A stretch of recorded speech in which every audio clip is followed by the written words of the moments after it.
Shaken, not stirred. Does this phrase ring a bell, guys?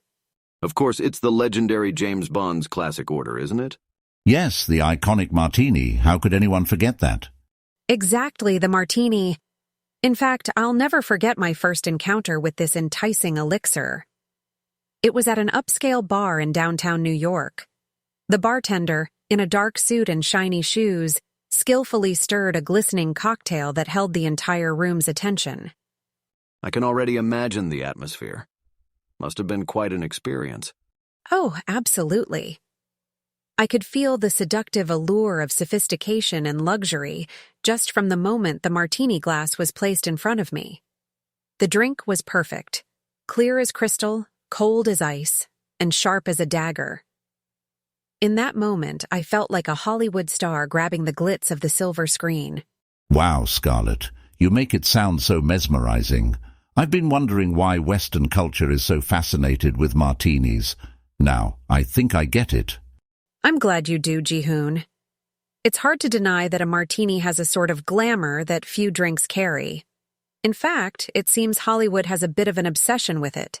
But we ought to ask ourselves why. What does a martini really symbolize, and where did this perception originate from? You know, guys, while a martini may be the drink of choice among Hollywood's A-listers today, the story behind its birth is quite clouded in a swirl of mystery. Swirl of mystery, you say?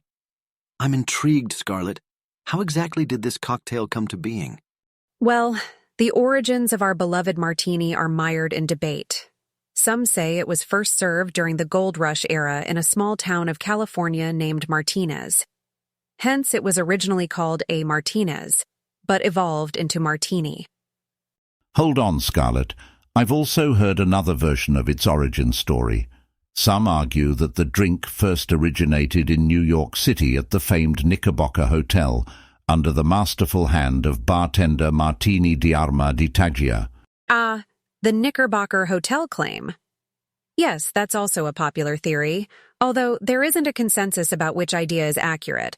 But it's safe to say that the martini, with its gin vermouth ensemble, has its roots in the late 19th century. Okay. I get it now that nobody knows for certain where the martini was created. But Scarlett, you mentioned the drink being a choice among Hollywood's A-listers. How did it grow from being a relatively anonymous cocktail to a symbol of power and elegance? Great question, Louise. The martini started garnering recognition as a high-class drink somewhere around the Mad Men era. The dry martini in particular was considered the drink of elites, a symbol of sophistication and status. So it's not only about the tastes and preferences, but also about symbolism and status. The allure of a martini really isn't just in its taste. Absolutely, JiHoon. The rise of the martini in pop culture is a testament not just to its taste, but also to the image and class it projects. Drinking a martini in the 50s and 60s wasn't just about taste. You're saying it had deeper implications? Exactly. It was the era of Hollywood's golden age, with movies and glamour reigning supreme. Sipping a martini was part of that image. So if you were seen with a martini, it was like a ticket to the high social ranks. Pretty much. Martini was the symbol of sophistication and power, and Hollywood perpetuated that image, like a language of the elites. Order a martini, and you were instantly seen as someone in the upper social class. No wonder we often see it being ordered by powerful characters in different movies. Exactly. It was a clever move by filmmakers. They used it not just as a drink, but as a prop to convey a character's persona. So it wasn't just about James Bond. No, not at all. Although Bond did put a cherry on top of the martini popularity with the shaken not stirred catchphrase. It's remarkable how a cocktail glass plays a significant role in films, isn't it? It sets a scene, fits the character, even tells the story. Take, for instance, Casino Royale, the Bond film where our spy hero introduces his infamous Vesper Martini. Mixed with 3 parts Gordon's, 1 part vodka, and half part Kina Lillet, the drink took a central stage and became one of the most iconic scenes in cinema history. But is that the drink's influence, or is it because it's James Bond? It's both. The drink embodies Bond's character, sophisticated, daring, also a tad bitter and complex. That's why Casino Royale wasn't the only movie capitalizing Martini's iconic status. That's right. The Thin Man, an old classic film, heavily featured martinis. Nick Charles, the lead, was a detective with an affinity towards martinis. The drink almost became a side character. Viewers saw it as suave, witty, and stylish, just as Charles was. Isn't it interesting that they all seem to be centered on the main character? Yes, it's an added characterization. These particular protagonists carry a martini to show their refinement, their worldliness. And don't forget Mad Men. Don Draper, the ad man, was seldom seen without a martini. The constant presence of the cocktail highlighted the social and work culture of that time. Indeed, it has been used as a mirror to the society, an extension of the characters, and a storytelling tool. Harboring a visual power, a martini glass has weaved its magic through classic and modern cinema alike. You know, Luis and JiHoon, this whole martinis in movies thing, it's not just about the glass and the drink. It's a narrative device, a symbol, if you will. A symbol for what? Well, for one, it helps to establish a character's social standing. When you see someone sipping a martini in a scene, what does that tell you? That they're fancy or successful, high class. Yes, exactly. That's our subconscious connecting martinis with a sense of sophistication and class. That's one way directors use martinis to build their characters without even saying a word. But what if I'm not familiar with that connection? Like if I am not from a culture where martinis represent class? Good point. But that's the beauty of cinema. A well-done scene can inject you with that feeling without you even realizing it. Besides, often movie characters get defined by their personal traits too, right? Personal traits how? Like James Bond with his martini, shaken, not stirred. Those details subtly let us in on his personality, his rebellious streak, breaking traditional norms. Even though it's just a cocktail preference, it impacts our perception of his character. So it's not just about portraying wealth. It can reveal more about the characters too. Absolutely, JiHoon. Even the mood of the scene can be influenced by a martini. Its presence can add an air of mystery, a hint of romance, or a sense of impending danger. Let's mull over martinis and James Bond, shall we? Oh, Bond and his martini is an iconic duo. Yes, but did you know it's not just a pair? It's a whole identity. Bond and martinis are like Batman and Gotham, inseparable. You mean shaking martinis, not stirring, right? You got it, Luis. Shaken, not stirred. That catchphrase transformed a simple cocktail order into a defining character trait. What do you think that reveals about Bond? I'd venture to say it hints his rebellious streak, going against the norm just for the sake of it. Bond always had a way to make an entrance. And it's not just Bond. I think it also sends a message to the viewers, to embrace individuality, to dare to be different. Like Bond shaking up the traditional norms, quite literally with his martini preference. There might be another layer to this. Could it be that he chooses to shake his martini not because it's the best way to prepare it, but because it's not the expected way to do so? Or that shaken, not stirred is his unique mark, just like his 007 badge. A signature, if you will. That's a fun angle to consider. It all boils down to this. A simple cocktail order became a powerful piece of characterization, and that's the magic of cinema. Hang on. Are we just glorifying the martini, or is it something more? A timeless legacy, perhaps? Well, isn't that the million-dollar question, Scarlett? Personally, I can't deny the resonance of the Martini-James Bond duo. It has sort of distilled into Bond's identity. I see where you're coming from, JiHoon. But doesn't it also consolidate the stereotype? Especially with Western cinema's fixation on martinis? I mean, why not a Negroni, or a whiskey sour for that matter? That's a fair point, Scarlett. But you have to admit, There's something about a well-made martini, right? It's both simple and sophisticated, which ties in with Bond's no-nonsense personality, yet smooth demeanor.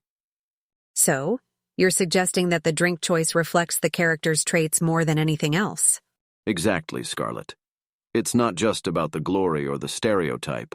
It's a reflection of the character's subconscious. And isn't that a more interesting way to look at it? I agree with Luis.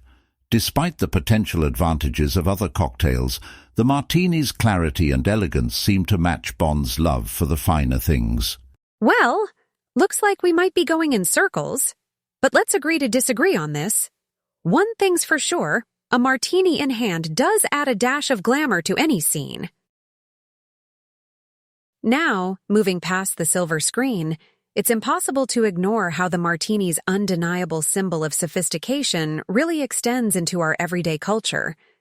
You can't visit a stylish bar without it screaming, "Martini." I mean, think about it. You have trendy bars, each showcasing a unique spin on the classic martini. It's like a canvas for bartenders to express their creativity. Is there a more versatile cocktail to twist to your liking? Or even fashion. Doesn't it scream sophistication when someone order a martini at a posh bar dressed to the nine? It's not just a drink, it's a lifestyle. Music, too. I can't help but remind of Frank Sinatra's "One for My Baby," telling his troubles to a bartender with a martini in hand. It's the song of lonely hearts at a late-night bar. That's interesting. I never thought about how prevalent the martini has become in our everyday culture. But what about literature? Any prominent martini references there? Well, Ernest Hemingway's The Sun Also Rises comes to mind. It's not James Bond, but the characters spend an awful lot of time drinking martinis. It once again puts the martini into a certain high societal context. Hemingway's famous line, "I've never tasted anything so cool and clean. They make me feel civilized," is talking exactly about a martini. And let's not forget art. Salvador Dali's painting, The Sacrament of the Last Supper, where a transparent, empty martini glass is meticulously placed in the forefront. It's become an icon in itself. And you know what else is interesting? Martini hasn't just taken over the movie screens. It's seeped into the pulse of our general culture. Everywhere you look, you see its influence. How so? Take advertising, for instance. Advertising is a mirror that reflects society, right? Have you ever noticed how many ads feature martinis? They're either prominently displayed or subtly incorporated, indicating a certain air of class or sophistication. And not just in the beverage industry. You'll see it in fashion, lifestyle, even automobile ads. I never noticed that, but it does make sense. So its influence is beyond the bar counter and movie screens?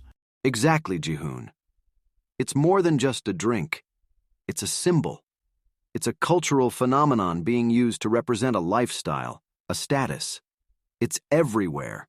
In our music, our literature, our fashion. Even in real estate. I bet there's an ad out there right now with a couple holding martinis in their swish new penthouse. And isn't it representative of times of celebration?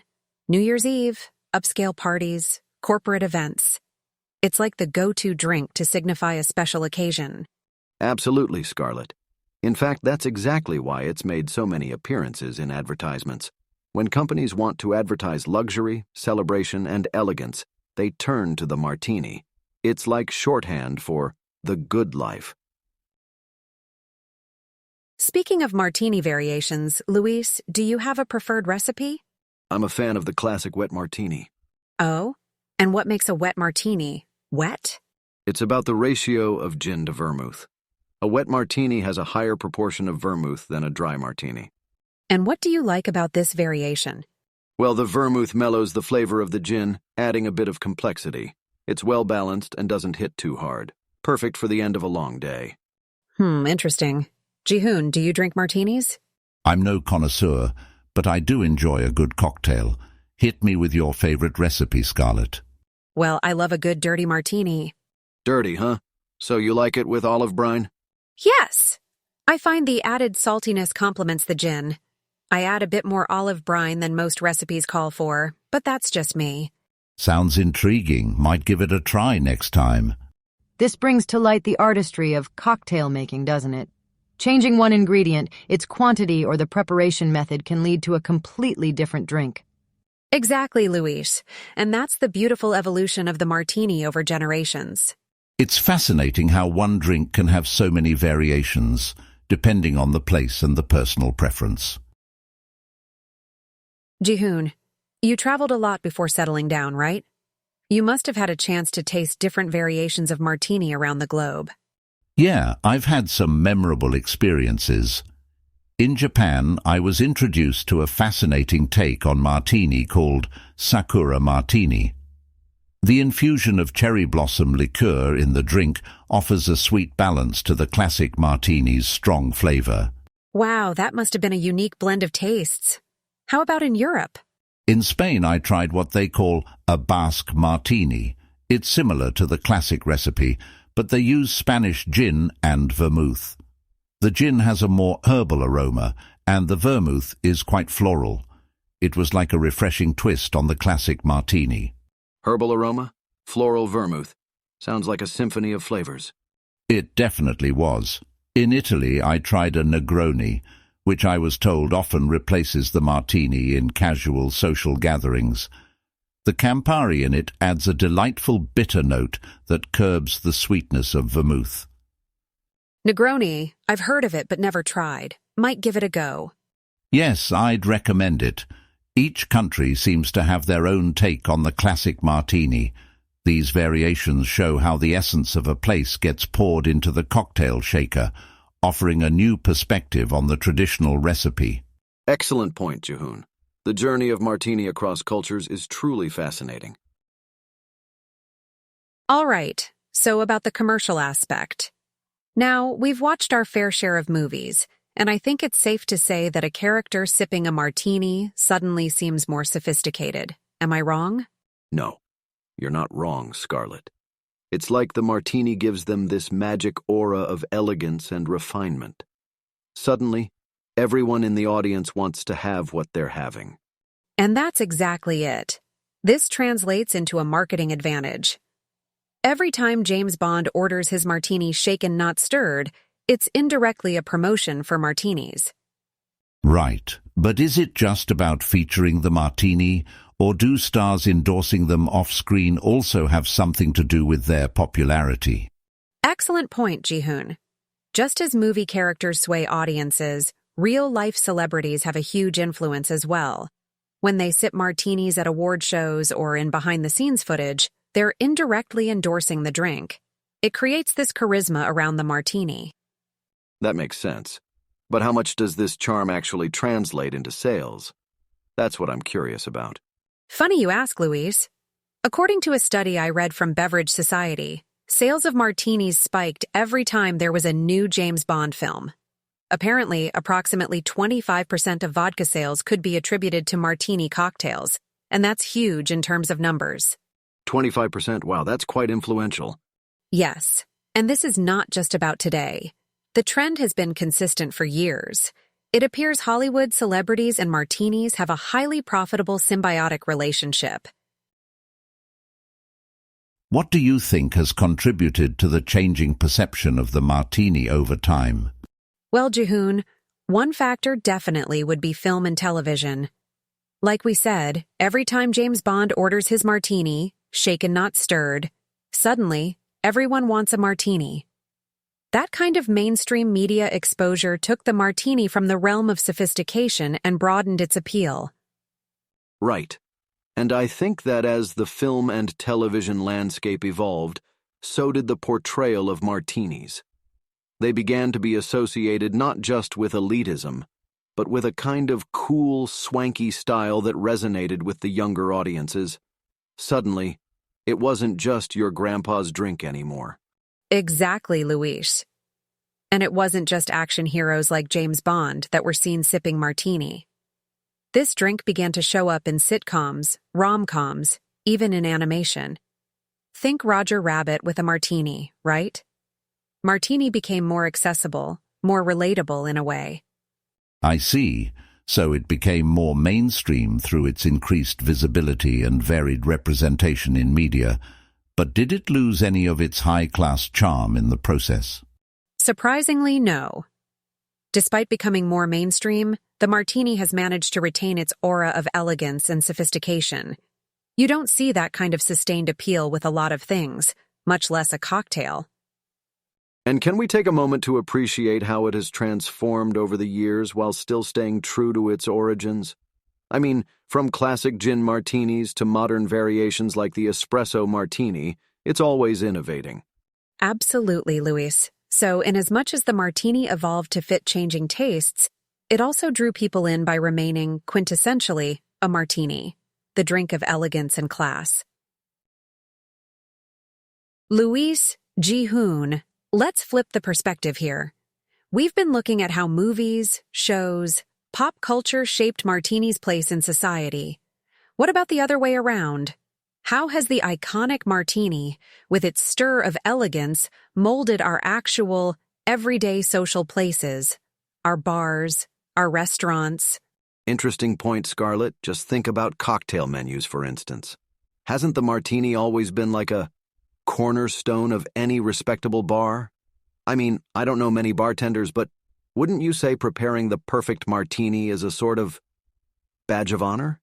Right, Luis. And we've never worked in hospitality, but it seems like from a business standpoint, having a variety of martini options might be a way for bars to distinguish themselves. Scarlett, since you've spent some time in Texas, is the trend similar over there as well? Funny you should ask, JiHoon. Martini's timeless elegance somehow manages to carry itself beyond cinematic glamour right into real-world sophistication. It's true. Many upscale bars take pride in their martini list, right next to their whiskeys and wines.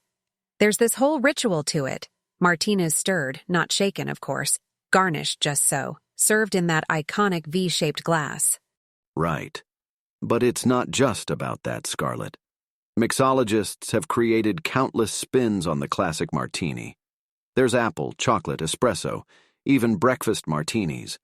All these variations reflect the establishment's concept, its clientele's taste, even the mixologist's own creativity. That's really fascinating, Luis. Tasting creativity through a glass, imagine that. JiHoon, any thoughts on the kind of impact on dining experiences? From a cultural standpoint, Scarlett, the martini seems to bring a certain sophistication to dining experiences. Typically, martinis are served before the meal, setting the tone for the evening. I would say it's a symbol of the complete fine dining experience. Don't you think? I agree, JiHoon. It's amazing how a simple cocktail can influence not just big-screen narratives, but also everyday dining experiences all over the world. It's incredible how martinis not only shaped the narrative in movies, but also imprinted its sophistication onto our dining experiences. And it's not just the big screens. They've filtered into our everyday life, becoming a symbol of elegance at bars and restaurants. It's a statement to have a martini, and mixologists adding their unique spins only adds to its allure. They have become a cultural sensation, an iconic symbol. Who knew a simple cocktail could weave such diverse narratives, right? Exactly. And, from what we've discussed, it seems Absolute Martini held its prestigious position across generations. Classic or avant-garde, it continues to be the epitome of chicness. Even though we couldn't completely solve the mystery that is a martini, I believe this discussion has given our listeners a lot to ponder over, especially next time they're sipping on one. Given its long-standing relationship with pop culture, I'm sure it'll continue to influence future generations too. Well, this has been truly stimulating. Thanks, guys. And on that note, we bid adieu to our listeners until our next intoxicating discovery of pop culture.